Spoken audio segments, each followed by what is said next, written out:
Psicologia pela Abrafig, sou mestre em Ciências da Reabilitação pela UNB, tenho especialização em aperfeiçoamento profissional em Fisioterapia Geriátrica pela Universidade Federal de São Carlos, UFSCar, tenho especialização em Fisioterapia Traumato-Ortopédica pelo CEAF, e tenho formação em terapias aquáticas, mobilização articular funcional, Maitland, mobilização neural, Cabot e Pilates clínico. E atuo há 9 anos no atendimento domiciliar exclusivamente de pacientes idosos. Então, esse é o meu público desde quando eu me formei e é a minha paixão atuar nessa área. E vai ser muito bom falar um pouquinho sobre esse tema para vocês hoje. Primeira coisa que eu queria pedir para vocês, pessoal, é aqui, ó, porque algumas pessoas ainda não estão bem familiarizadas com o Google Meet. Então, todo mundo, eu gostaria que desativasse o microfone e o vídeo, para não atrapalhar a nossa apresentação. E caso vocês queiram fixar minha apresentação na tela, é só clicar aí na minha figurinha, na minha apresentação, e clicar aqui, ó, em fixar a tela, certinho? Então, ó, desativa o microfone, desativa o vídeo. E aqui, nesse apresentar agora, isso é para quem está vendo do computador, tá bom? Apresentar agora, gente, vocês não clicam, porque se vocês clicarem aí, a apresentação da tela de vocês que vai aparecer para todo mundo, certinho? E fixem a tela aí, que fica um pouquinho melhor. E para quem está no celular, para fixar a tela, vocês podem clicar na minha apresentação ou no meu nome. Quando clicar no meu nome, vai aparecer esse alfinetezinho aí para vocês fixarem a tela. E a mesma coisa, não esqueçam de desativar tanto o microfone quanto o vídeo de vocês, tudo bem? E aí, podemos começar já? Deixa eu ver se está todo mundo aqui.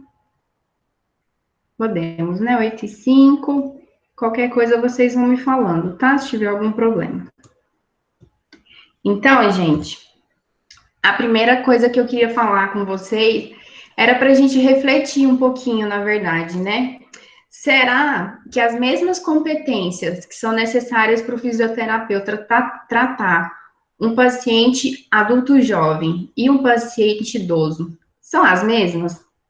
Será que as demandas para tratar esses dois públicos são as mesmas? Aqui pela imagem a gente já consegue ver, né? A diferença aí, tanto biológica, anatômica do paciente jovem e do paciente mais idoso. E a gente observa que mesmo dentro desse grupo de idosos, existe uma heterogeneidade. Então, a gente tem o idoso mais rígido, mais forte, e a gente tem aquele idoso também que está mais frágil. Então, será que o fisioterapeuta, ele não precisa saber dessas diferenças? Será que o tratamento é o mesmo para todos os públicos? E aí, para a gente pensar nisso, eu queria começar falando um pouquinho para vocês sobre as alterações fisiológicas do envelhecimento, né? Então, com o passar dos anos, o organismo do idoso, ele vai acumulando várias alterações. E uma delas é o déficit visual. Então, esse idoso, ele tem dificuldade, um déficit de acuidade visual, então ele tem uma dificuldade de enxergar nitidez nos objetos. Ele tem uma redução de sensibilidade ao contraste. Então, é por isso que quando a gente vai falar sobre prevenção de quedas no idoso, a gente sempre orienta, né? Para que a casa do idoso não seja uma casa monocromática. Ou seja, que não seja a parede, o piso, os móveis, tudo da mesma cor. Então, é interessante que haja um contraste maior aí para ele conseguir enxergar bem e não sair batendo nas coisas. E existe também um déficit na percepção de profundidade.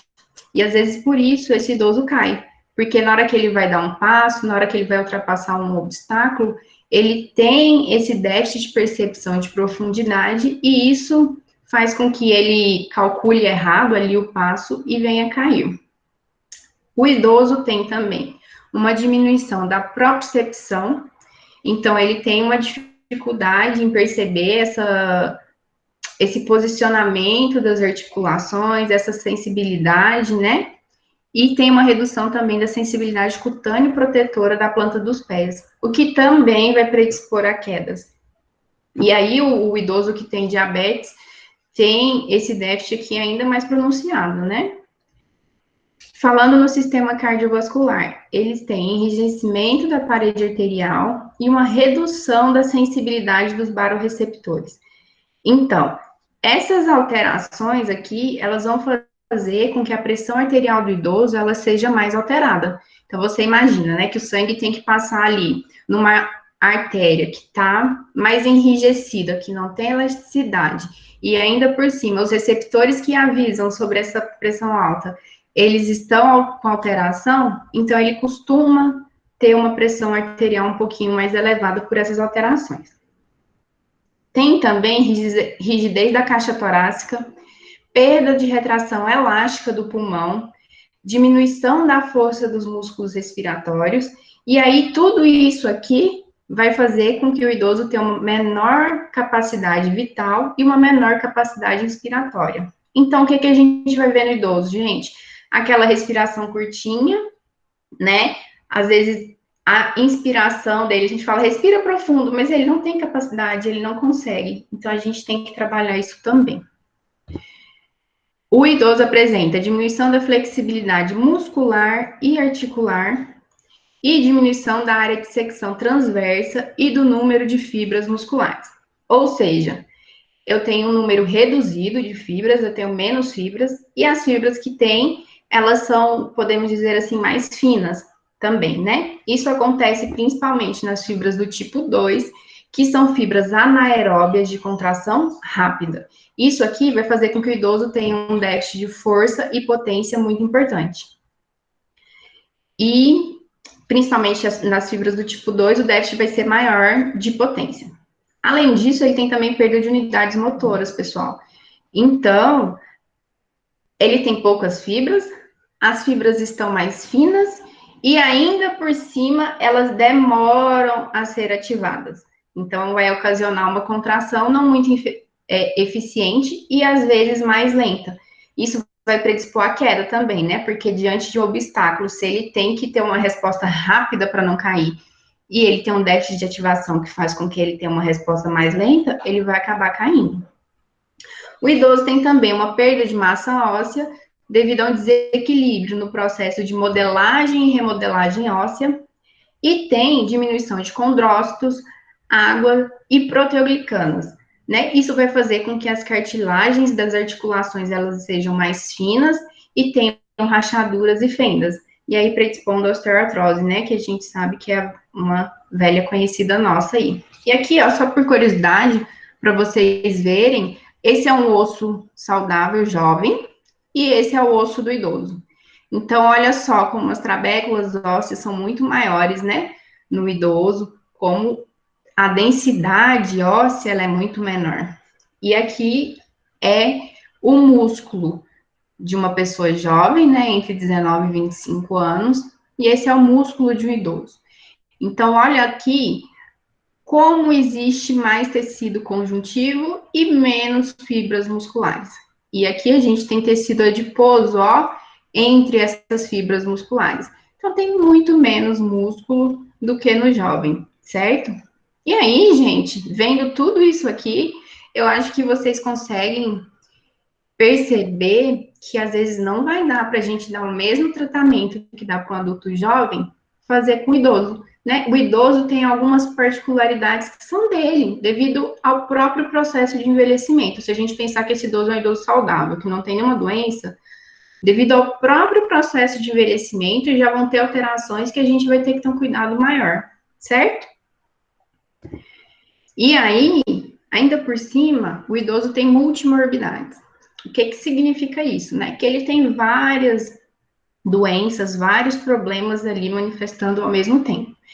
Então, você vai chegar para avaliar um paciente idoso, né, com mais de 60 anos, e ele vai te dizer, né, vai reclamar que tá com dor, que ele tem uma artrose no joelho, uma artrose no quadril, ele tem também diabetes, tem hipertensão, ele vai te dizer que sente uma tonturinha, que o médico falou que era labirintite. Ele vai te falar também que fez o exame e deu que ele tá com osteoporose.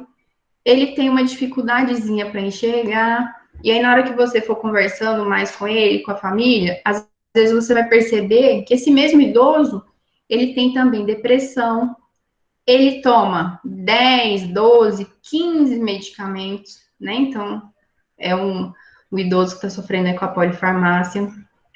Ele tem incontinência urinária, então, às vezes, ele tem que ir correndo para o banheiro e, às vezes, escapole, ele não consegue segurar.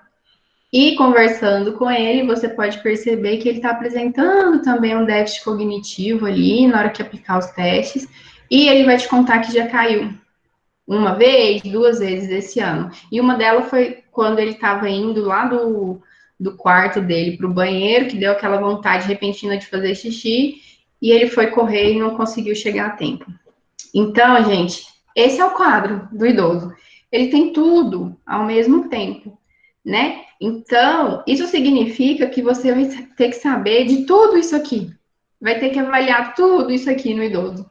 Um pouquinho de cada coisa. Você vai ter que saber, né? Então, vai exigir que você esteja sabendo um pouquinho ali da neuro, que você esteja sabendo um pouquinho da ortopedia, um pouquinho da parte respiratória, cardiovascular e metabólica. Então, um pouquinho de tudo, o fisioterapeuta especialista em gerontologia ele tem que saber. E aí é outra diferenciação das outras especialidades, né? E aí, então, gente, eu quero falar para vocês sobre as principais competências em medicina geriátrica e nos cuidados do idoso, né? Já que eu falei que tem que ter uma competência diferente, que o cuidado é um pouquinho diferente, então vamos falar sobre essas principais competências desse profissional que vai cuidar do idoso. E aí, eu acho muito interessante os 5 M's da geriatria, né? Que dá para a gente colocar nas mãos, nos dedos das mãos. Então, mente, mobilidade, medicações, multicomplexidade e o mais importante. Então, na hora que a gente pensa na mente do idoso, o fisioterapeuta especialista em gerontologia, ele tem que estar sempre atento. Se esse idoso tem demência, se esse idoso tem delírio e se esse idoso tem depressão. E aí o delírio, para quem não sabe, é uma manifestação aguda, né, é uma confusão mental aguda que às vezes acontece com o idoso. E geralmente está associado em decorrência, né, de um processo infeccioso, então às vezes de uma pneumonia, às vezes de uma infecção urinária, e pode ser também em decorrência de uma desidratação ou da hospitalização prolongada, certo? Então, esses 3 aspectos aqui têm que ser bem observados pelo fisioterapeuta, se esse idoso tem demência, delírio ou depressão. Tem que observar também como é que está a mobilidade desse idoso. Ele tem marcha e equilíbrio prejudicados? E a gente tem que pensar na prevenção de lesões por queda. Então, pensar sempre em prevenir queda nesse idoso. Temos que estar atentos também nas medicações que esse idoso toma, né? Então, pensar na polifarmácia, que é quando esse idoso toma vários medicamentos, ficar atento. Se eu observar ali que esse idoso toma mais de 4 medicamentos, eu já tenho que ficar atento. E, às vezes, conversar com o idoso, com os familiares, com os cuidadores, e até mesmo com o médico que é responsável por esse idoso, para ver se existe a possibilidade de desprescrever algum medicamento, ou trocar, às vezes, 2 medicamentos que ele está tomando por um único, e tentando fazer uma ótima prescrição. E sempre estar atento aos efeitos adversos e à carga da medicação. Isso aqui é muito ligado ao médico, né? Mas como o fisioterapeuta está mais próximo desse idoso, vê esse idoso com uma frequência maior, ele pode estar atento em tudo isso aqui e às vezes ter esse contato com o médico para dar um feedback, né, de como é que está indo a medicação, se está observando algum efeito adverso, ou até mesmo informando os familiares, para que eles tenham essa conversa com o médico, certinho? E aí, outro M é o da multicomplexidade. Então, um pouquinho daquilo que eu já falei aqui, né, no fenômeno do iceberg, que esse idoso, a gente tem que ter um olhar complexo, um olhar integral, porque geralmente ele tem multimorbidades. E está inserido em situações biopsicossociais complexas. Então, quando a gente vai cuidar de um idoso, a gente tem que ter em mente que esse idoso, ele tem um filho, ele tem um neto, ele tem um cuidador, e todas essas pessoas estarão envolvidas no cuidado desse idoso. Então, você vai ter que lidar com toda essa equipe, né? De cuidador, de familiar e a equipe multiprofissional em si. E pensar, gente, que o mais importante sempre é focar os objetivos do tratamento para resultados de saúde, claro, mas também nas preferências de cuidados significativos para cada indivíduo. Ou seja, eu tenho que atender dentro do meu tratamento aquilo que o idoso está esperando, aquilo que ele mais quer. Então, eu tenho que atender as preferências dele. Não adianta eu querer fazer um tratamento que ele não vai ter adesão. Então, eu preciso satisfazer as preferências desse paciente, aliado. E aí vai ser um pouquinho da prática baseada em evidências, né?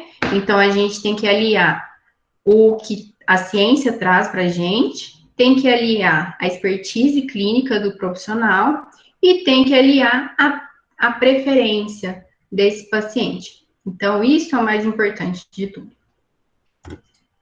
E aí, geralmente, quando eu falo de avaliação, muitas pessoas não dão a devida importância para avaliação. Tem gente que pensa que avaliação é só um monte de papel que eu vou preencher e vou guardar na gaveta. E não, gente. Na verdade, o momento da avaliação, ele é um dos principais momentos da terapia. O tratamento, ele começa aqui, na avaliação. Então, é no momento da avaliação que você vai conseguir observar tudo aquilo que aquele paciente está precisando. É aqui que você vai começar a direcionar seu tratamento de acordo com as demandas específicas desse paciente. Então, esse é o principal momento do tratamento fisioterapêutico. A avaliação é aqui onde tudo começa. E se ela começa mal, provavelmente o tratamento vai mal também. Se ela começar bem, gente, vai ser sucesso total, com certeza. E ela deve ser realizada diariamente. Mas espera aí, professora, todo dia, então, eu vou fazer aquela avaliação que dura horas? Não. Todos os dias você vai chegar na casa do seu paciente e vai perguntar: como o senhor está se sentindo hoje? Notou alguma diferença da última sessão para hoje? E aí ele vai te dizer. Isso é uma forma de avaliar. Receber esse retorno, esse feedback do paciente é muito importante, porque de acordo com aquilo que ele vai te dizendo, você vai redirecionando o tratamento, né? Então, todos os dias você faz essa avaliação breve para ver se o tratamento está na linha certa, se você continua, ou se você tem que mudar o direcionamento do seu tratamento, certinho? Gente, tá tudo bem aí? Deixa eu olhar aqui. Eu vi que tem algumas mensagens aqui no chat. Boa noite, pessoal. Então, vamos lá, vamos continuar. Sejam todos bem-vindos. Aqueles que entraram depois que eu fiz a minha apresentação, sejam bem-vindos. Fiquem bem à vontade. Eu espero que vocês gostem muito da aula, tá bom? Vamos continuar aqui. Qualquer dúvida, pessoal, vocês podem fazer as perguntas aí no chat, que de vez em quando eu vou aí e vejo como é que tá? E, já que a avaliação é o principal momento de tratamento, como é que eu vou fazer uma boa avaliação, né? Então, eu tenho que pensar, sempre ter em mente o que realmente que eu estou procurando. Porque se eu não souber o que eu estou procurando, eu não vou encontrar nada, né? Qualquer coisa que eu achar, às vezes eu acho que é um desfecho importante, não é. Então, tem que ter em mente, bem claro, o que eu estou procurando, quais são os achados da avaliação que farão diferença para a minha intervenção. Então, como eu falei, a avaliação não é um monte de papel que eu vou preencher para colocar na gaveta. A avaliação, ela vai direcionar o meu tratamento. Então, eu tenho sempre que me perguntar se o achado da avaliação, ele muda o que eu vou fazer com o meu paciente. É ele que vai me dizer, é esse achado que vai me dizer o que eu vou fazer. Então, eu quero treinar treinamento resistido. Então, na avaliação, eu tenho que ver como é que tá a força dessa pessoa, porque não basta fazer um treinamento resistido de qualquer jeito. Eu tenho que saber se ele tem um déficit realmente de força, se esse déficit ele é bilateral ou se ele é específico de um membro, é só do lado direito, por exemplo, Ou, às vezes, ele é só de um grupo muscular. Às vezes, o quadríceps ali, os extensores de joelho estão fortes, mas os abdutores estão enfraquecidos. Então, eu tenho que ter uma avaliação específica para aquilo que eu quero avaliar. Então, sempre se perguntar, esse achado que eu estou avaliando, ele muda o que eu vou fazer com o meu paciente? E aí, pensando nisso tudo, né, nesse contexto integral, global, e pensando que eu tenho que direcionar ao mesmo tempo a minha avaliação, foi criada a avaliação geriátrica ampla, que também é chamada de avaliação multidimensional do idoso. O que é? É um processo multidimensional e multidisciplinar que identifica necessidades clínicas, sociais e funcionais do idoso e vai possibilitar o desenvolvimento de um plano de cuidados que seja integrado e coordenado para atender às necessidades específicas desses pacientes. Então, aqui, gente, vocês vão observar que é multidisciplinar. Então, na avaliação geriátrica ampla, a gente tem avaliação de humor, a gente tem avaliação nutricional, de funcionalidade. Vocês vão ver um pouquinho mais aqui na frente, mas é um processo mesmo, multidimensional e multidisciplinar, que vai avaliar tanto a parte biológica, quanto social, quanto psíquica desse idoso. E aqui embaixo, geralmente nos slides, eu coloco as referências, tá? Então, depois, se vocês quiserem buscar esses artigos para lerem na íntegra, em todos os slides eu coloco aqui as referências, certinho? E aí, então, o objetivo da avaliação geriátrica ampla é detectar as incapacidades desse idoso e fazer o planejamento terapêutico e de reabilitação, focando as nossas ações não só no diagnóstico de uma doença e no tratamento delas, né? Mas principalmente, gente, na manutenção e recuperação da capacidade funcional, da funcionalidade desse idoso, porque isso é o mais importante para ele. Na verdade, ele não quer tratar a osteoartrose dele, ele quer tratar a limitação que aquela osteoartrose está causando para ele. Então, ele quer que melhore a dor, ele quer que ele consiga caminhar sem dor. Se ele continuar com a osteoartrose e não tiver com dor e estiver caminhando bem, ele vai estar feliz. Então, o foco da avaliação geriátrica ampla é sempre na manutenção e recuperação da capacidade funcional. E aí, eu trouxe para vocês esse trabalho aqui, que ele é uma revisão, né, que mostrou que aqueles idosos que receberam uma avaliação, né, por meio da avaliação geriátrica ampla, ao invés dos cuidados médicos de rotina, daquela avaliação de rotina, após a internação, eles foram mais propensos a viver em casa e menos propensos a serem institucionalizados até um ano após a internação hospitalar. Então, vamos lá. O que eles fizeram? Teve um grupo de idosos que estava internado e foi avaliado por meio da avaliação geriátrica ampla. Outro grupo de idosos que estava internado e foi avaliado por meio dos cuidados médicos tradicionais. Acompanharam esses idosos por um ano e concluíram que o grupo que foi avaliado pela avaliação geriátrica ampla, a maioria deles estavam em casa após um ano. O grupo que recebeu a avaliação médico tradicional, a maioria deles estavam institucionalizados. Então, olha só como a avaliação geriátrica ampla, a avaliação multidimensional do idoso, ela é importante, gente. Ela vai fazer com que esses idosos fiquem mais independentes, tenham maior autonomia para continuar em casa. Porque ser institucionalizado significa que esse idoso perdeu independência e perdeu autonomia. Então, olha só quanta informação preciosa essa avaliação traz para a gente. Então, já que ela é tão importante assim, né, vamos esmiuçar um pouquinho mais. Vamos falar sobre as estruturas e componentes da AGA, Avaliação Geriátrica Ampla. A estrutura dela, gente, é muito variável, porque vai depender do local onde ela é realizada e da equipe multiprofissional, multidisciplinar que vai aplicar, né, essa avaliação.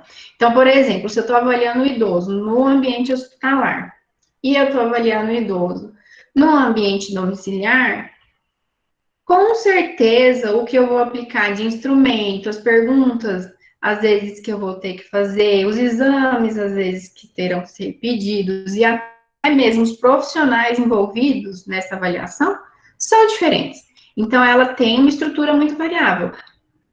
Mas, por outro lado, apesar dessa diversidade na estrutura, ela tem algumas características que são padrão, que são próprias e constantes, como o fato dela ser sempre multidimensional, então sempre vai ter esse olhar integral do idoso, né, biopsicossocial, e ela sempre vai utilizar instrumentos, né, escalas ou testes, para quantificar a capacidade funcional e avaliar os parâmetros biopsicossociais.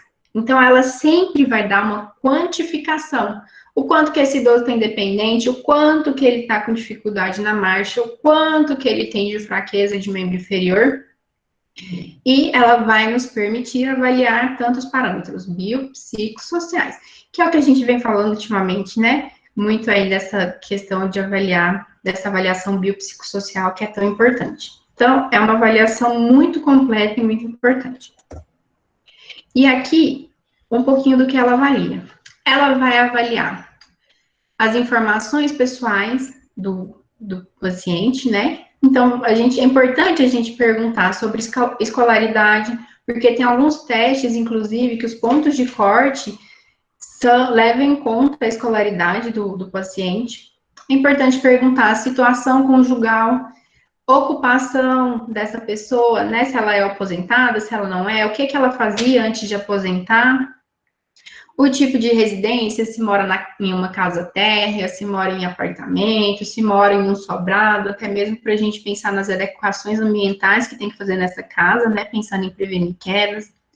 A data de nascimento, para a gente saber a idade, para saber o aniversário, né? Os telefones, tanto o telefone próprio daquele paciente, quanto o telefone de recado dos familiares, porque se acontecer alguma coisa, eu preciso entrar em contato com esses cuidadores e familiares dele. Então, é importante pegar o telefone de todos eles. Pegar CPF para emissão de nota fiscal ou recibo. E às vezes é bom saber também a religião, né? Porque dependendo da crença, tem algumas coisas que eles aceitam, tem outras que não. Então é interessante saber a religião. A gente vai avaliar na avaliação geriátrica ampla também a dimensão clínica. Então, aqui na dimensão clínica, a gente começa perguntando a queixa principal, né? Que é um dos principais norteadores aí do nosso tratamento. Vamos perguntar em relação a doenças prévias e medicações, visão e audição, como é que tá?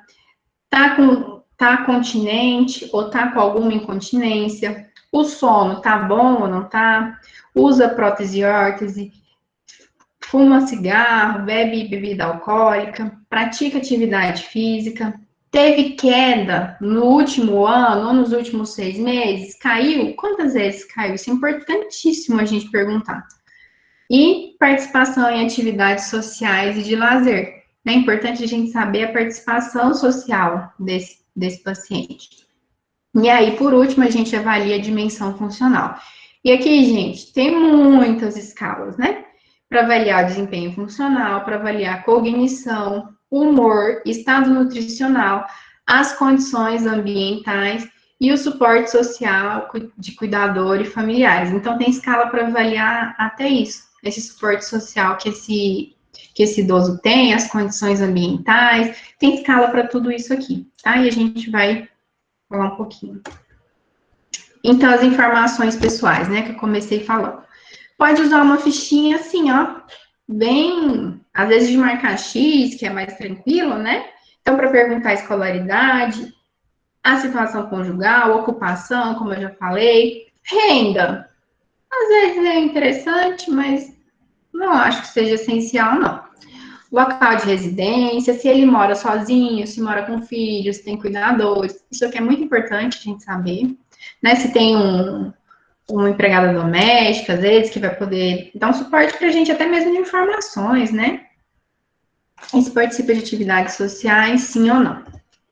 Na dimensão clínica, muito importante, a queixa principal. Para mim, é um dos mais importantes elementos da avaliação, né? Porque é aqui onde a gente vai entender o que mais está prejudicando esse idoso. Então, o que mais está te incomodando? Ou o que que você espera com a fisioterapia? Então, aqui ele já vai dizer o que que ele está esperando, ele vai dizer o que mais incomoda, então o nosso foco principal vai ser aqui, ó, na queixa principal dele, tá? Aí a gente vai fazer todas as outras avaliações para nos nortear dentro dessa queixa principal, certo? Ela que vai direcionar a elaboração dos nossos objetivos e das nossas intervenções fisioterapêuticas.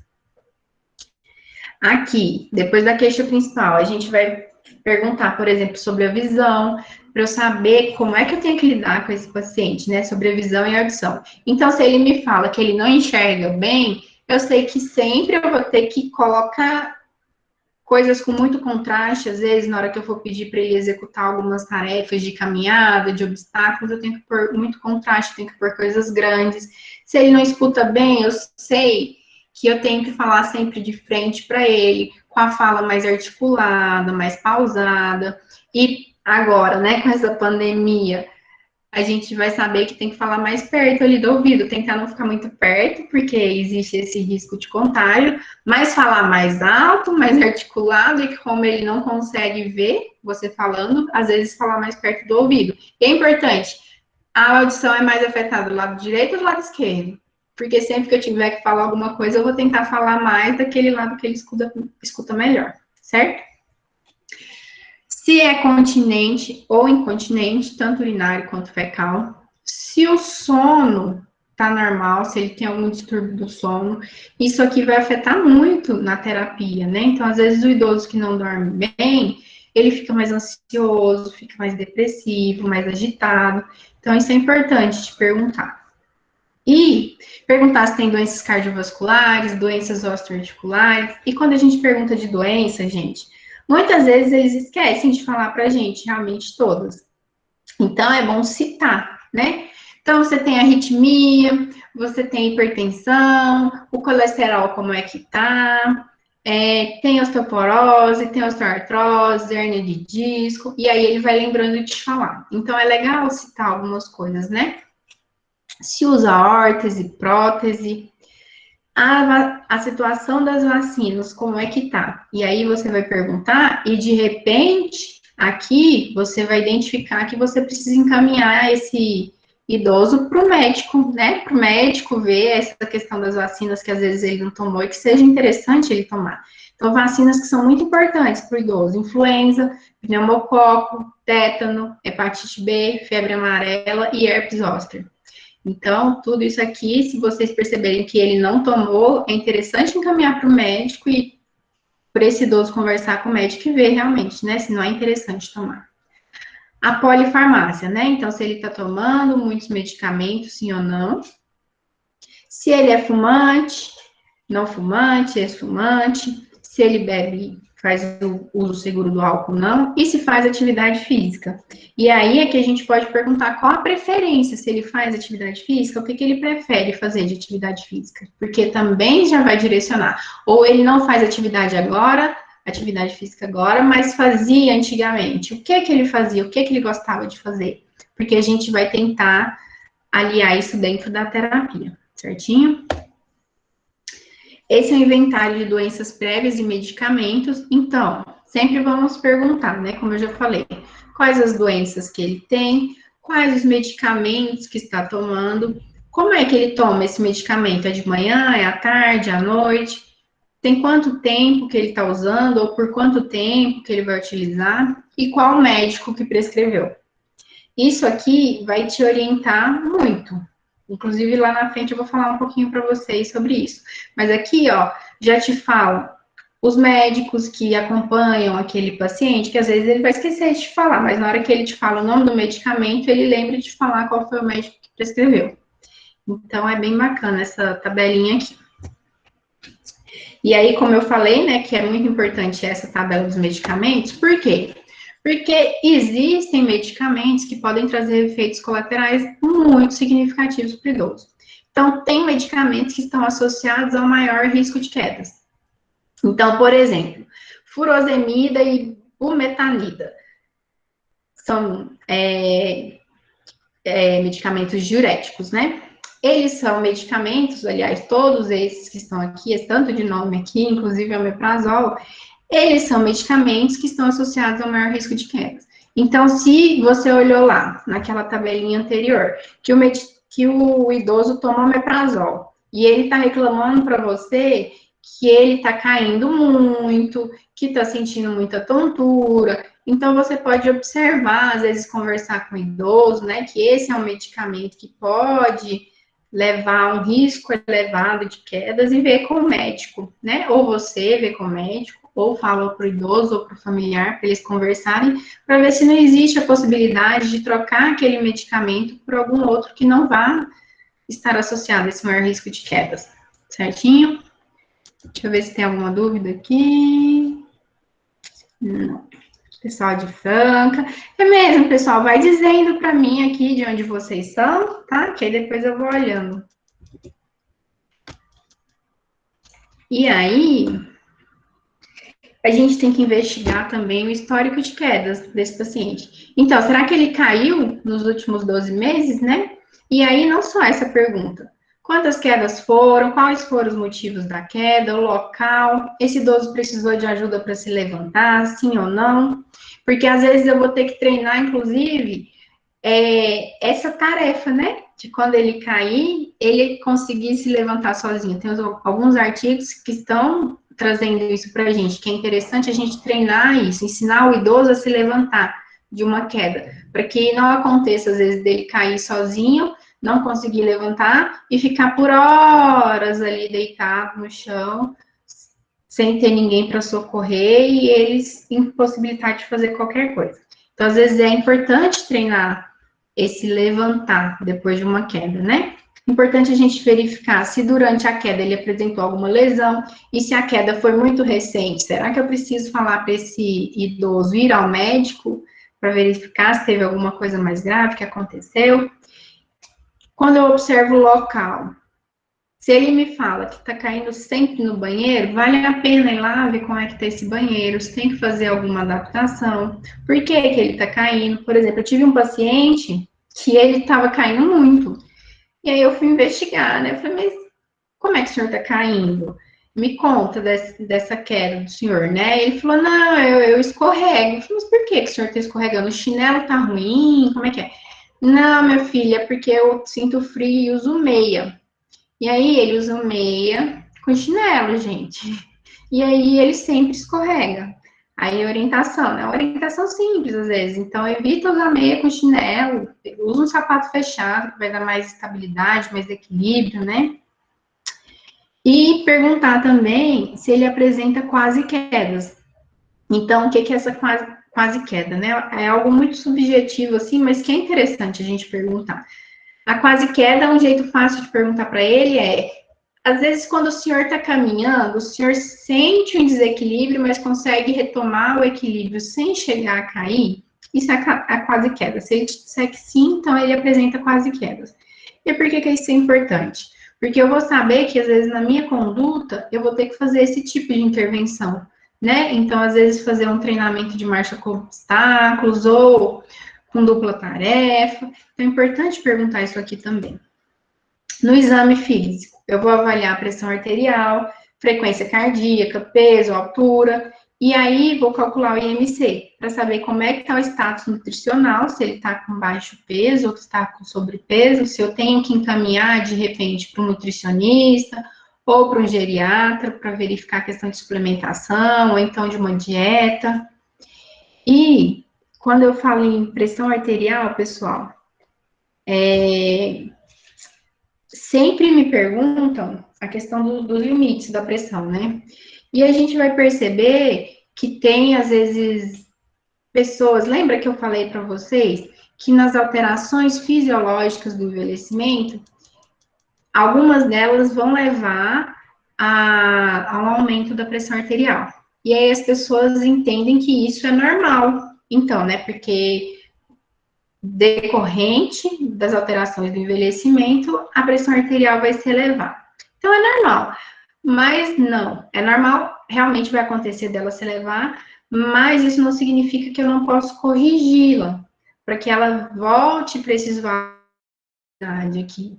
Então, de acordo com várias diretrizes, e a que eu trouxe para vocês aqui, essa é de 2017, eles trazem que mesmo em indivíduos idosos, a pressão ela tem que ser controlada para permanecer ali próximo de 12/8, certo? Mesmo em pessoas idosas.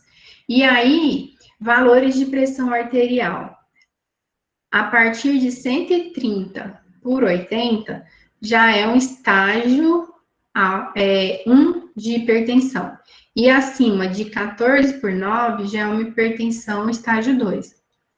Então, sempre observar, tentar alcançar esses valores. E se a pressão do idoso tiver além disso aqui, às vezes encaminhar ele para o cardiologista, para o geriatra, para o médico que o acompanha, e tentar conversar, né, para ver se eles conseguem adequar, chegar o mais próximo disso aqui, certinho? Porque o que esses artigos mostraram, né? Que esses valores de pressão mais próximos de 12/8, eles estão associados a um risco menor de mortalidade, estão associados também a um risco menor de eventos cardiovasculares.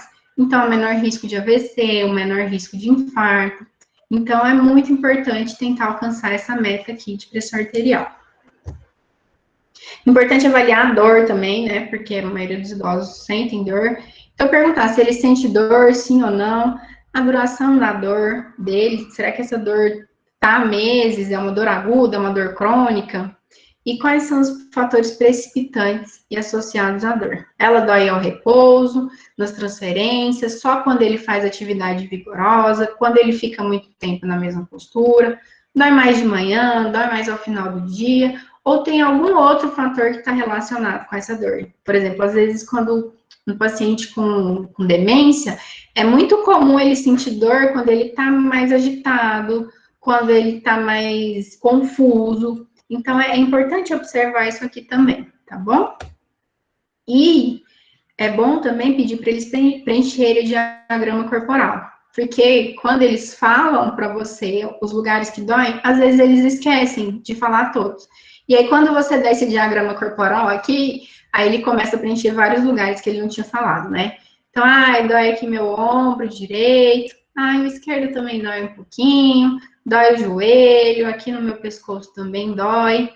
E aí é interessante vocês perguntarem o grau dessa dor, né? Então, de 0 a 10, pensando que 10 não é nadinha de dor. Aliás, que 0 é nadinha de dor. E 10 é uma dor insuportável, a pior dor que você já sentiu na vida. Quanto que tá essa dor sua? E aí eu acho muito interessante a gente marcar, por exemplo, se ele falou que tem dor nos 2 ombros, dor no joelho, dor no pescoço, então a dor do ombro direito, de 0 a 10, quanto é? A dor do ombro esquerdo, de 0 a 10, quanto é? A dor no pescoço, de 0 a 10, quanto é? Isso é muito bacana, porque vocês vão conseguir quantificar mais ou menos a dor. E aí o que vocês podem fazer? No início da sessão, faz esse questionamento, né? Ou na primeira avaliação. Pergunta. Aí vai falar, minha dor hoje tá 8. Tá doendo muito. Aí você fez sua intervenção fisioterapêutica. Quando terminar, você pergunta, e agora? Quanto que tá a sua dor? Aquela dor que você me falou que estava no pescoço aqui. Você não lembra quanto que ele tinha te falado anteriormente, se ele não lembrar. Você só pergunta qual o valor da dor que tá agora. E às vezes ele me fala, nossa, agora tá bem pouquinho, tá 2. Então você já sabe que a sua intervenção foi boa. E que você vai continuar fazendo, vai poder continuar fazendo essa intervenção outras vezes, né? Porque você diminuiu a dor dele de 8 para 2 em uma sessão. Ou, às vezes, lá no começo da terapia, na primeira avaliação, ele tinha grau 8. E aí, você avaliou 3 meses depois e ele te fala que está sem dor. Então, isso tudo é dado, gente, e é importante para a gente mostrar para o idoso que ele está melhorando, para ele dar para ele sentir a real importância do tratamento e para a gente mostrar também para os familiares, que muitas vezes eles querem saber tudo isso. Então, esses aqui são dados valiosos para vocês passarem para eles. Então, eu já falei das escalas e vamos falar um pouquinho da dimensão mais importante, né? Que é a funcional. E aí, quais testes que eu vou utilizar? Acho que vocês já sabem que existem centenas de testes, né? Então, tem teste para avaliar AVD, para avaliar risco de quedas, desempenho funcional, para avaliar cognição. E aí, aqui eu coloquei alguns, né? Mas quais que eu vou utilizar? E aí eu trouxe aqui alguns para vocês, tá bom? Agora vem a parte mais prática, um pouquinho, né? A distância aqui. E a verdade, gente, é que depende, né? A escala que eu vou utilizar, o que eu vou avaliar nesse domínio funcional, depende. Depende da patologia de base do paciente. Então, esse é um paciente que não tem nenhuma patologia, é um paciente que tem AVC, que tem Parkinson, que tem osteoartrose, porque se ele tiver alguma dessas patologias específicas, provavelmente eu vou ter que inserir na avaliação uma escala específica dessas patologias, porque o Parkinson tem escalas específicas, o AVC tem escalas específicas, a osteoartrose também. Então, se ele, dependendo da patologia de base, da doença de base, na verdade, né? Dependendo da doença de base, eu vou ter que inserir uma ou outra escala ali diferente. Vai depender também da queixa principal dele, como eu já falei para vocês. Né? Então, se a queixa principal dele é desequilíbrio, com certeza eu tenho que avaliar o equilíbrio. Se a queixa principal dele, eu tô sentindo uma fraqueza muito grande nas pernas, minhas pernas estão bambas. Então, eu tenho que avaliar a força. Então, isso depende, tá? Vai depender também do quadro clínico do paciente. Então, se ele está hospitalizado, se ele está hospitalizado, está em casa, né? Se ele sente uma dor intensa, sim ou não, porque às vezes, dependendo se ele está com muita dor, ele não vai conseguir fazer alguns testes, né? Então, eu vou ter que selecionar os testes mais fáceis. Vai depender se ele está com um quadro agudo de infecção, por exemplo, e aí eu vou saber o que eu tenho que selecionar. Vai depender do nível de independência desse idoso, né? Então, ele é um idoso mais dependente ou é um idoso mais independente? Dependente ou independente? Que aí eu vou saber o que eu vou direcionar para ele. Se eu vou fazer alguma escala que seja mais verbal, né, autorrelato, ou se realmente vou fazer uma de desempenho que ele faz a tarefa, eu observo e pontuo. Vai depender do desempenho funcional dele, e aí está muito relacionado também com a questão da dependência, né? Mas aí, eu tenho que avaliar marcha, equilíbrio, força, o que eu tenho que avaliar nesse idoso, né? Então, vai depender aí, e aí, nisso, a queixa principal já me traz um pouquinho. E vai depender do nível de fragilidade também do idoso. Então, esse é um idoso mais rígido, mais forte, ou é um idoso que está com um quadro já de fragilidade? Então, dá para a gente desenhar uma avaliação mais ou menos padrão ali. Mas, provavelmente, sempre vou ter que mudar uma coisinha ou outra de um paciente para o outro, tá bom? E aí, já que eu falei que a independência, né, vai interferir, a gente tem que avaliar, dentro desse quadro funcional, o nível de independência desse idoso. Então, como é que é a execução das atividades de vida diária desse idoso, né? Ele consegue sair na rua e fazer compras, ele pega transporte coletivo, consegue ir ao banco e pagar suas contas sozinho? Ou é um idoso que precisa de ajuda para caminhar, para vestir a roupa, para tomar banho, que não consegue sair da cama, né? Então, aqui eu vou evoluindo de um grau de maior independência para um grau de dependência funcional e incapacidade. Então, eu preciso saber isso. E aí, vocês devem saber também que existem muitas dezenas de escalas para avaliar nível de dependência e para avaliar atividade de vida diária em idosos. E aí eu trouxe aqui para vocês uma revisão sistemática que fala um pouquinho sobre as propriedades psicométricas de alguns instrumentos que avaliam atividade de vida diária. E aí, nessa revisão, foram avaliados 140 artigos, incluindo mais de 50 instrumentos diferentes de avaliação das atividades de vida diária. Então, os 4 instrumentos que apresentaram as pontuações mais altas, e olha que é de 2019, hein, essa revisão sistemática, gente, novinha. Os 4 instrumentos que apresentaram as pontuações mais altas foram o SMAF, o FIDES, o índice de CATS, mas aqui no Brasil a gente costuma aplicar o de 6 itens. Esse aqui que eles usaram é o de 5 itens. Só que no índice de CACS, eles encontraram, né, que apesar de ser um dos que tinha as pontuações mais altas, o conteúdo e a redação desse índice era inconsistente em alguns estudos. E o índice de Bartel. Desses 4 aqui, o índice de CACS, o de 5 itens eu não encontrei no português, eu encontrei só o de 6 itens. E esses 2 aqui também, o SMAF e o FITS, eu só encontrei em inglês, não encontrei em português.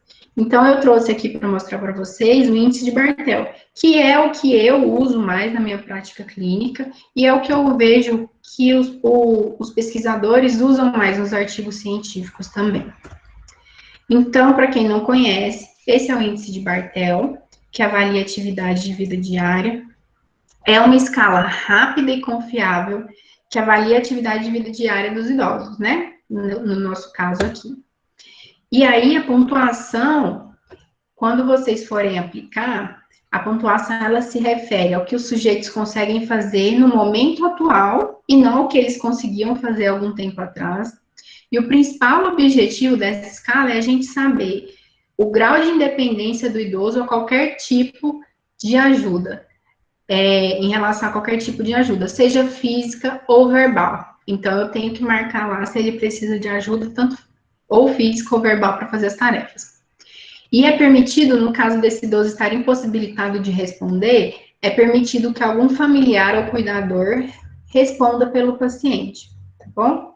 E a pontuação, na verdade, essa pontuação que eu trouxe aqui é do livro de envelhecimento e funcionalidade, ou funcionalidade e envelhecimento, assim, acho que é funcionalidade e envelhecimento, que é de 0 a 110 pontos. Mas se vocês olharem, vocês vão encontrar artigos também trazendo a pontuação de 0 a 100 pontos, tá? Mas essa que eu trouxe para vocês é de 0 a 110. E aqui, se ele pontuar 100 pontos ou mais, significa que ele é totalmente independente. Se ele pontuar 60 pontos ou mais, ele tem uma dependência leve. De 40 a 55 pontos, tem uma dependência moderada. De 20 a 35 pontos, uma dependência grave. E menos do que 20 pontos, esse idoso tem uma dependência total. E aí eu vou trazer direitinho a escala aqui para vocês, gente. Me conta aí, quais de vocês que já conhecem essa escala? Deixa eu saber. Diz para mim aí no chat, por favor.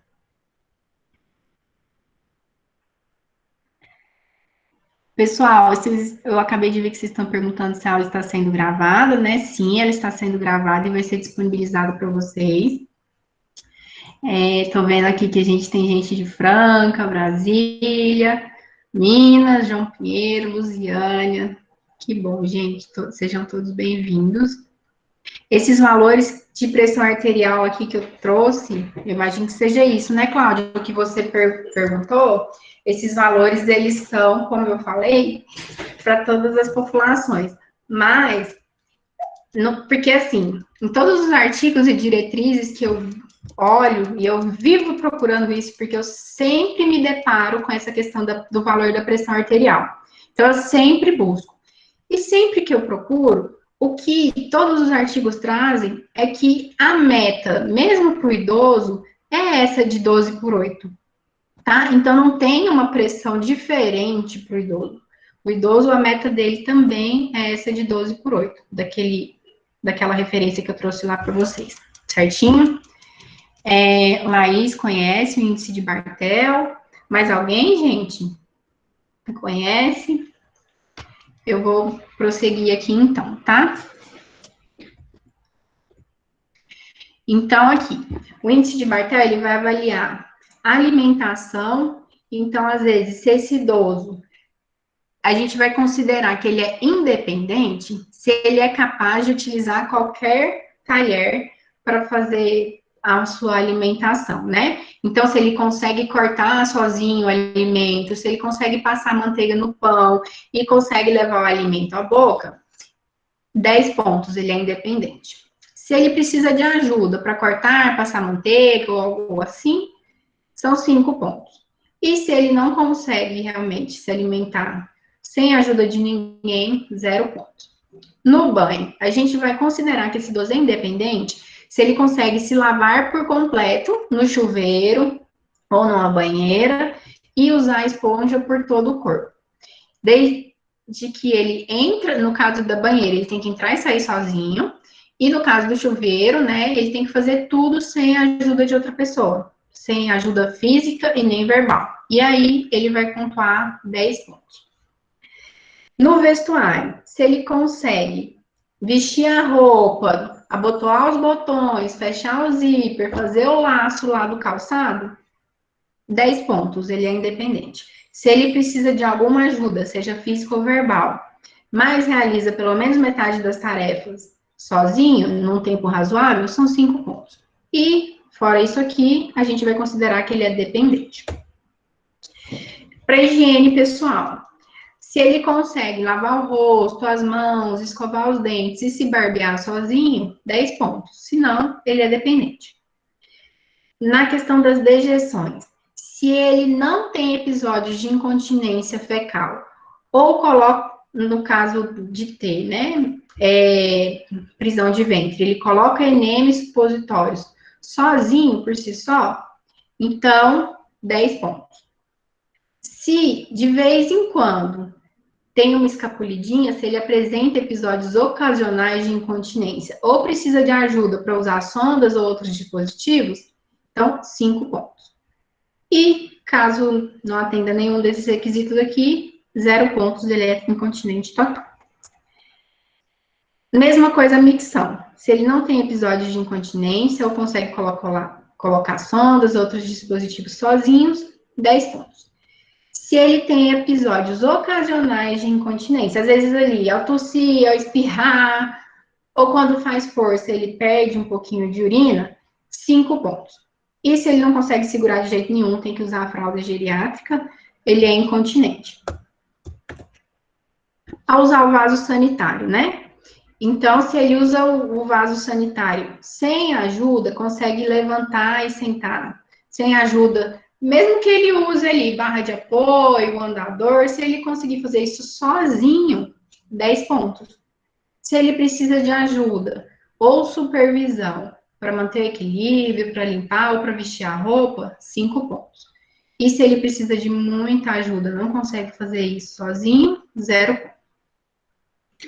No caso de transferência da cadeira para a cama, da cama para a cadeira. Se ele não precisa de nenhuma ajuda, 15 pontos. E se ele usar a cadeira de rodas, se ele conseguir, mesmo usando a cadeira de rodas, se ele conseguir se transferir independentemente, 15 pontos. Se ele precisa de ajuda mínima, né? Se ele precisa de uma ajuda verbal ou física, ou de alguma supervisão ali, 10 pontos. E se ele precisa de muita ajuda para passagens, 5 pontos. Se não se encaixar em nenhum desses aqui, significa que ele é dependente. Na questão da deambulação, se ele consegue caminhar sem ajuda por até 50 metros, embora precise utilizar bengala, muleta, prótese andador, ele pontua 15 pontos, porque com o uso dos dispositivos auxiliares, ele é independente. Se ele consegue caminhar até 50 metros, mas precisa de alguma ajuda física ou verbal, ou de supervisão, 10 pontos. E se ele é independente em cadeira de rodas, né? Se ele usa cadeira de rodas, mas consegue se movimentar na cadeira por pelo menos 50 metros, 5 pontos. Se não encaixar em nenhum desses aqui, 0 pontos. Para subir e descer escadas, se ele consegue subir e descer sem ajuda ou sem nenhuma supervisão, apesar de usar corrimão, dispositivo auxiliar, 10 pontos. Se ele precisa de alguma ajuda verbal ou física ou de supervisão, 5 pontos. Senão, ele é completamente dependente para essa tarefa. E aí, a pontuação eu já falei aqui para vocês, né? Que vocês vão somar, vai marcando aqui, ó. Aqui ele fez 10, aqui ele fez 10, vai somar e no final vai chegar à conclusão se ele é totalmente independente, se ele tem alguma dependência, se ela é leve, moderada, grave ou total. Então, esse aqui é o primeiro instrumento que vai dizer um pouquinho desse idoso para a gente. Depois, a gente vai avaliar, então, o desempenho funcional. O que é isso? Eu fico falando aqui de desempenho funcional. O que é isso? Ele pode ser entendido como a habilidade e a capacidade do idoso para executar diversas funções ou tarefas do cotidiano, do dia a dia dele mesmo, desde as atividades mais básicas para uma vida independente, até as atividades mais complexas da vida diária, que vão ser imprescindíveis na manutenção da qualidade de vida. Então, gente, tarefa como levantar de uma cadeira, essas tarefas aí que a gente acabou de avaliar, né, no índice de Bartel. Tarefa como levantar da cama, como levantar do vaso sanitário, como conseguir ficar em pé para se barbear e para pentear o cabelo. Então, tudo isso aqui está relacionado com desempenho funcional. E aí, mais uma vez, existem centenas de instrumentos para avaliar desempenho funcional. E aí, para tentar auxiliar um pouquinho vocês na escolha desse instrumento, né, eu trouxe mais um artigo de revisão sistemática. Esse é um artigo de revisão sistemática de instrumentos para avaliar desempenho funcional em idosos da comunidade. Então, aqui nessa revisão foram incluídos 78 artigos que avaliaram 12 diferentes instrumentos de avaliação funcional. 7 desses instrumentos foram avaliados quanto à confiabilidade, gente. E aí, deixa eu esclarecer um pouquinho. A confiabilidade me fala sobre o quanto são confiáveis aqueles dados. Por exemplo, se eu apliquei um teste aqui, o índice de Bartel, né, que eu acabei de mostrar. Se eu aplico ele agora numa pessoa e aplico ele daqui a 3 dias, o resultado de hoje, daqui a 3 dias, se o quadro desse paciente é o mesmo, né, se não mudou nada na vida dele, o resultado tem que ser o mesmo, se esse teste for confiável, né? Ou se eu aplico e em seguida o meu colega aplica, se o teste é confiável, o resultado tem que ser o mesmo. Então, isso é confiabilidade. Sempre que eu faço medidas repetidas, seja entre avaliadores, né? Ou seja, em períodos diferentes e medidas repetidas, o valor tem que ser o mesmo. Isso é confiabilidade. Então, 7 desses instrumentos foram avaliados quanto à confiabilidade. E 9 foram avaliados quanto à validade. E a validade é um pouquinho diferente. Ela vai me dizer se aquelas medidas que eu obtive, elas estão aproximadas das medidas reais. Então,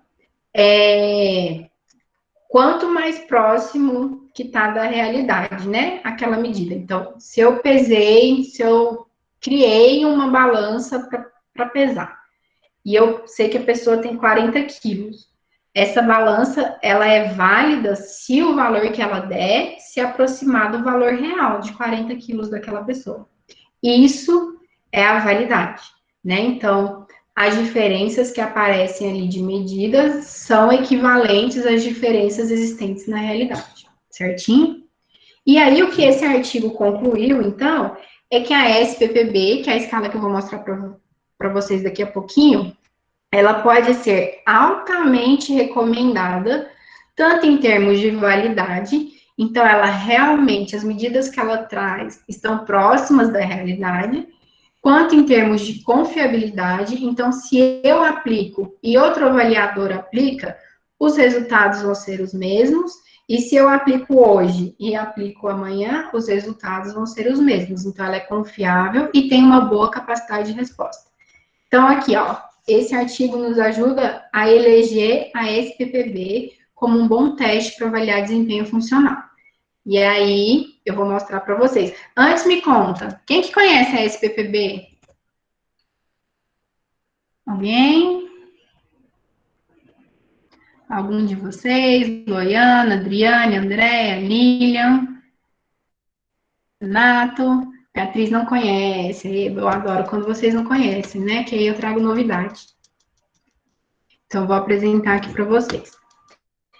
A SPPB chama Short Physical Performance Battery. É uma bateria que é composta por 3 testes que vão avaliar o equilíbrio estático em pé, a velocidade da marcha e o desempenho para levantar da cadeira 5 vezes.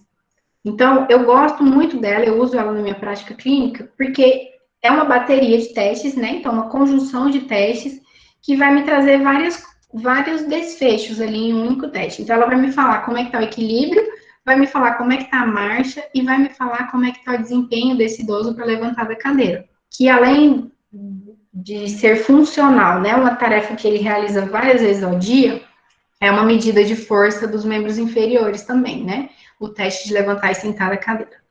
Antes de eu esmiuçar um pouquinho a SPPB para vocês, eu vou falar sobre um outro estudo que falou que ela é boa, né? Então, mais uma revisão sistemática aqui, gente, que avaliou a confiabilidade e a validade de instrumentos para avaliar massa muscular, força e desempenho funcional em idosos da comunidade.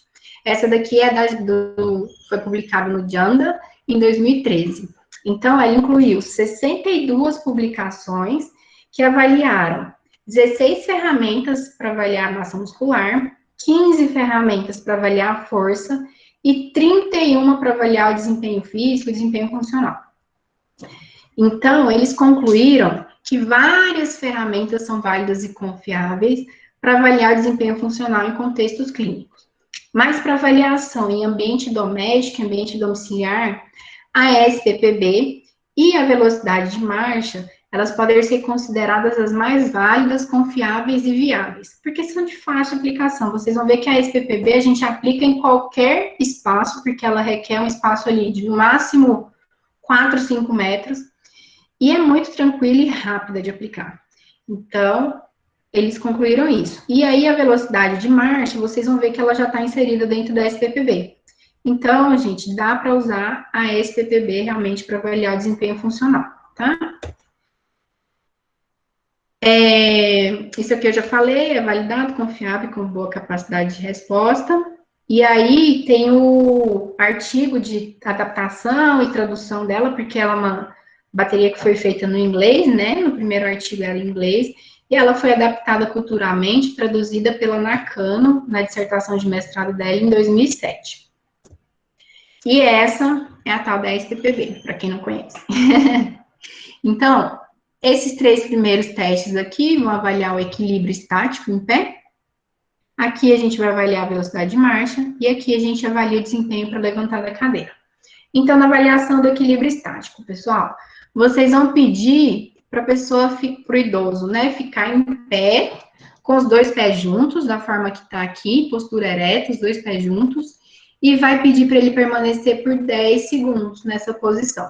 E nesses 10 segundos, se precisar, ele pode mexer os braços, ele pode até balançar um pouquinho, mas os pés não podem sair do lugar. Se ele movimentar os pés, você interrompe o tempo do cronômetro, né? Então, você vai marcar 10 segundos, vai ver quanto tempo ele conseguiu permanecer nessa posição. Se ele fez os 10 segundos, você vai pular para o próximo teste, vai partir para o próximo teste. E o próximo é na posição de semi-tandem. Então, vai pedir para o idoso colocar o calcanhar ao lado do hálux do pé oposto. E aí, vai pedir para ele permanecer nessa posição também por 10 segundos. Se ele conseguir ficar por 10 segundos nessa posição, você vai fazer o teste tandem. E aí, no teste tandem, você vai pedir para ele colocar um pé imediatamente à frente do outro, encostadinho, né? Então, a pontinha de um pé encostado no calcanhar do outro pé, e vai ver se ele consegue permanecer por 10 segundos. E aqui, ele tem, nos outros, ele faz a pontuação máxima se ele consegue ficar 10 segundos. Nesse aqui, são 3 níveis de pontuação diferentes, tá bom?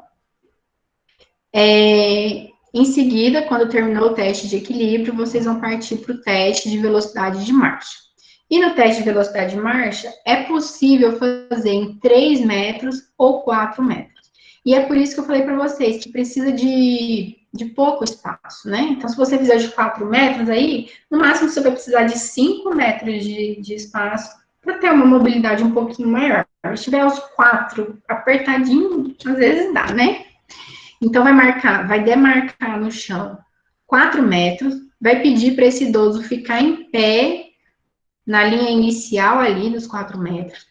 E aí você vai demonstrar para ele, né, que ele tem que caminhar aqui de um lado até o outro, de uma marcação até a outra, na velocidade habitual dele. Então, na velocidade que ele está acostumado a caminhar dentro de casa, como se ele fosse. Você pode dar vários exemplos.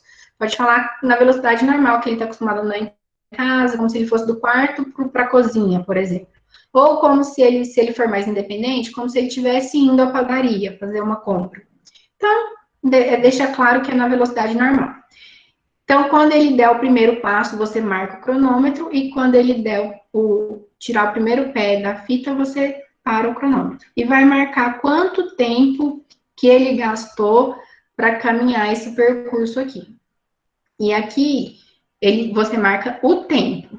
Mas lembra que eu falei que por aqui eu consigo calcular também a velocidade de marcha? E aí, para calcular a velocidade de marcha, você vai dividir a distância, né? Então, 4 ou 3 metros, vai dividir pelo tempo. E aí, isso vai te dar a velocidade de marcha. 0,8 metros por segundo, 1 metro por segundo, 1,2 metros por segundo. Então, aqui não precisa fazer o teste de velocidade de marcha separado, já dá para fazer só esse aqui. E, quando ele terminar esse teste, você faz 2 repetições, tá? Pede para ele ir uma vez, marca o tempo. Pede para ele a segunda vez, marca o tempo. E aí você vai considerar o tempo que ele fez mais rápido. Então, aquela caminhada que ele demorou menos tempo nela, certinho? Vai considerar a melhor para pontuar o teste. Em seguida, você vai partir para o teste de sentar e levantar, que é esse terceiro aqui. Então, inicialmente, você vai pedir para o idoso cruzar os braços no peito e levantar da cadeira uma vez, sem segurar em nada. Então, ele vai tentar levantar. Se ele conseguiu levantar sozinho, com segurança, você parte para outra parte do teste. Se ele não conseguiu, você já interrompe o teste por aqui.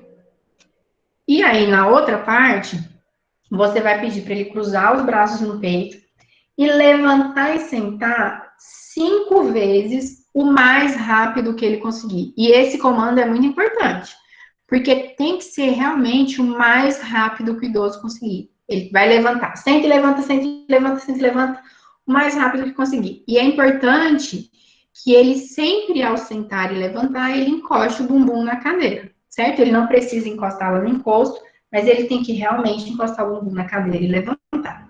E aí você vai marcar o tempo e vai pontuar. E aí, no finalzinho, ele vai te dar uma pontuação de 12 pontos no total. E aí, vai ser classificado como bom desempenho se esse idoso alcançou de 10 a 12 pontos, moderado desempenho se ele alcançou de 7 a 9 pontos, baixo desempenho se ele fez apenas de 4 a 6 pontos, e desempenho muito ruim se ele fez de 0 a 3 pontos. E olha só, cada um desses testes, né, a gente viu aqui que são 3 testes. Então, no de equilíbrio, a pontuação máxima é 4 pontos. No de marcha, a pontuação máxima é 4 pontos. E no de sentar e levantar, a pontuação máxima é 4. E aí vai totalizar os 12 pontos e vai te dizer como é que está o desempenho funcional desse indivíduo. E além de dar essa pontuação global, gente, é muito importante para a hora que a gente vai fazer a conduta terapêutica, o raciocínio que esse teste consegue dar para a gente, né? Então, eu sei, por exemplo, se o equilíbrio está bom ou ruim, e se ele está ruim, qual postura que eu tenho que trabalhar mais com esse idoso. Então, às vezes, ele consegue ficar com os 2 pés juntos, mas ele não consegue ficar no semitandem. Então, eu sei que eu tenho que trabalhar o equilíbrio e eu vou trabalhar o semitandem para ele melhorar nessa tarefa. Se a marcha dele, ele não fez num tempo satisfatório, eu sei que eu tenho que otimizar, aprimorar essa marcha dessa pessoa. E se ele fez o teste de levantar e sentar aqui também muito devagarzinho, significa que ele está com dificuldade de levantar. Então, eu tenho que treinar essa tarefa. E, como eu falei para vocês, o teste de sentar e levantar, ele é preditivo de força muscular de membro inferior. Então, você sabe que, além de treinar essa tarefa específica, você tem que fazer uma avaliação mais aprofundada da força e saber se esse déficit de força dele é global, de uma forma global, que eu digo assim, no membro inferior, de uma forma geral, ou se é mais do lado direito, se é mais do lado esquerdo, se tem alguma musculatura específica. Então, esse teste eu acho ele magnífico para direcionar o nosso tratamento, e é por isso que é um dos que eu acho que vocês devem eleger como um dos testes padrão, né? Então, o teste de independência, o índice de Bartel e a SPPB. Deixa eu ver se tem alguma pergunta aqui. SPPB seria igual ao TUG? Vaneide, não é igual ao TUG. O TUG, ele é um teste para avaliar... Ele avalia desempenho funcional também, mas ele avalia muito o risco de quedas, né? E aí é um pouquinho diferente, que aí você vai pedir, o indivíduo está sentado, você vai pedir para ele levantar da cadeira e caminhar por 3 metros, dar a volta lá na frente, né? Às vezes um cone que você coloca, retornar e sentar. E vai marcar o tempo que ele demorou para executar essa tarefa. Então, são 2 testes diferentes, tá bom?